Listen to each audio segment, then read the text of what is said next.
ভয়াবহ রোড অ্যাক্সিডেন্টের মুখে পড়েছেন সমন্বয়ক সার্জিস আলম এবং হাসনাত আব্দুল্লাহ।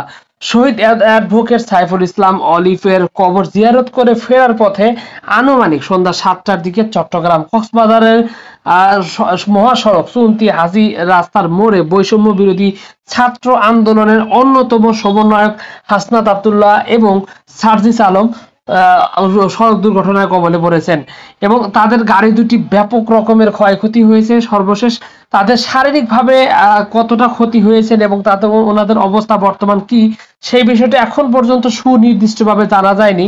তবে অনলাইন গণমাধ্যম ফেস দ্য পিপল একটি নিউজ তারা শেয়ার করেছেন এবং যেখানে সরাসরি তাদের এই বিষয়টি সংবাদ হিসেবে প্রস্তাব করেছেন। ইতিমধ্যে অনেকেই সন্দেহ করছেন যে এটা বাইরের অথবা দেশীয় কোনো ষড়যন্ত্র কিনা, কারণ ইতিমধ্যে তারা আন্দোলন সংগ্রামে ব্যাপক ভূমিকা পালন করছেন দেশ গঠনের জন্য এবং আন্দোলন সংগ্রামের অগ্রভূমিকায় পালন করছেন এই দুইজন সমন্বয়ক।